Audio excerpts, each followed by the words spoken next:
Alors là, on est sur l'exploitation de Philippe Mohanty, une exploitation de 100 vaches allaitantes limousines en bio.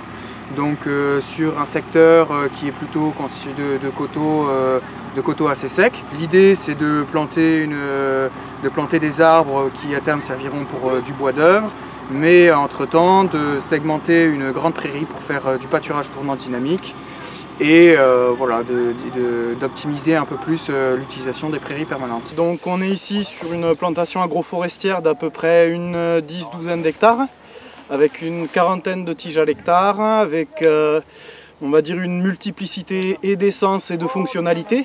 Donc en termes d'essence, c'est très diversifié. On a de la lisier, on a par exemple du charme, du chêne Cécile. L'objectif donc pluri-effectif, à savoir bois d'œuvre dans un premier temps, créer des parcs de pâturage tournant dynamique grâce aux lignes d'implantation qu'on voit ici. Et en plus de ça, donc, atténuer les extrêmes climatiques, c'est un pari sur l'augmentation des extrêmes climatiques avec les années à venir.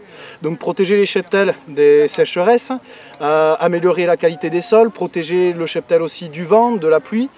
Et dans un dernier temps, l'objectif c'est aussi d'améliorer les conditions de la parcelle, tant au niveau matière organique avec l'apport des feuilles et des racines fines, que en termes d'amélioration des systèmes hydriques. On a planté là sur des lignes qui sont perpendiculaires à la pente, de façon à pouvoir améliorer et la rétention en eau sur les parties hautes de la parcelle et drainer dans le fond de la parcelle. L'objectif à plus long terme, c'est à la fois d'améliorer et le bien-être animal et les conditions de travail, mais aussi d'apporter une plus-value sur l'exploitation agricole.